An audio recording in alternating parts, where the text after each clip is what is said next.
रामपुर गांव में शिव नाम का एक बूढ़ा ब्राह्मण था। वह स्वभाव से बहुत धर्म कर्म और पूजा पाठ करने वाला था। ब्राह्मण नियम से रोजाना सुबह पीपल के पेड़ पर जल चढ़ता था। उसी पेड़ पर मां लक्ष्मी का निवास था। एक दिन ब्राह्मण की पूजा से प्रसन्न होकर मां लक्ष्मी ने एक लड़की का रूप धारण किया और पीपल में से निकलकर उस ब्राह्मण के पास आई। तुम कौन हो बेटी? मेरा इस दुनिया में कोई भी नहीं है। मैं आपको रोजाना यहाँ पीपल पर जल चढ़ाते हुए पूजा करते देखती हूँ पिताजी। क्या आप मुझे आपके घर लेकर चलोगे? शिव कुछ नहीं बोला, वापस घर चले आए। घर आकर सोच में पड़ गया। इसी समय उसकी पत्नी गौरी ने पूछा, सुनो जी, क्या बात है? आप अशांत और दुखी दिखाई दे रहे हो। पीपल में से एक लड़की निकल कर आती है और मुझे बड़े प्रेम से पिताजी कहकर बुलाती है और मेरे साथ आने की बात कहती है। अब तुम ही बताओ, हम उस कन्या को क्या खिलाएंगे और उसकी क्या सेवा करेंगे? इसमें परेशानी की क्या बात है? कल ले आना उसे। जैसे 6 बेटियां रहती हैं वैसे 7वीं भी रह लेंगी। अगले दिन शिव उस लड़की को घर ले आया। लड़की को घर लाने के बाद वह ब्राह्मण भिक्षा मांगने गया तो उसे पहले दिनों की बजाय आज ज्यादा भिक्षा मिला।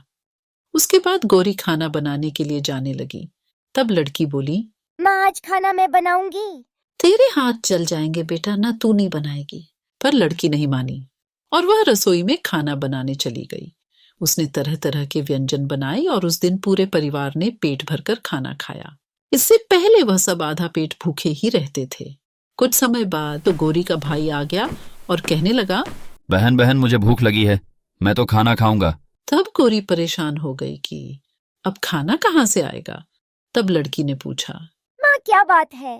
तेरा मामा आया है और कह रहा है कि मुझे भूख लगी है, मुझे रोटी खानी है। लेकिन हम सब ने तो रोटी खा ली है, अब उसके लिए मैं रोटियां कहाँ से लाऊंगी? हाँ, तुम चिंता ना करो, मामा के लिए रोटी मैं बना दूंगी। और वह रसोई में चली गई। उसने अपने मामा के लिए 36 व्यंजन बनाए और मामा ने खुशी खुशी भरपेट खाना खाया। मैंने इतना स्वादिष्ट खाना पहले कभी नहीं खाया। आज खाना तेरी भांजी ने बनाया है। शाम हुई तो लड़की बोली, हाँ, चोखा लगाकर झोंके का दिया जला देना। आज मैं कोठरी में सोऊंगी। ना बेटी, तू डर जाएगी। मैं नहीं डरूंगी, मैं कोठरी में ही सोऊंगी। और वह लड़की कोठरी में जाकर सो गई। आधी रात को जब वह लड़की उठी और उसने चारों तरफ नजर घुमाई तो धन ही धन हो गया।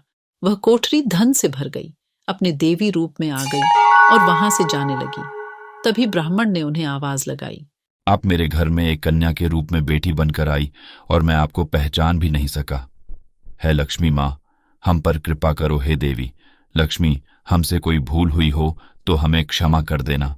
तुम दोनों ने तो मेरी बहुत सेवा की है और मैं तुम दोनों की सेवा से बहुत प्रसन्न हूँ। तुम दिन रात पूजा पाठ में ध्यान लगाते हो, मेरी पूजा करते हो, सबका भला करते हो। तुम्हारा स्वभाव बहुत ही दयालु है। यह देखकर मुझे अपार प्रसन्नता हुई है। मेरा आशीर्वाद सदैव तुम्हारे साथ रहेगा और तुम्हारे जीवन में धन, दौलत, वैभव और शांति में वृद्धि होगी। इतना कहकर देवी लक्ष्मी अंतर्ध्यान हो गई और उस दिन से ब्राह्मण के घर में सभी प्रकार के सुखों का वास हो गया।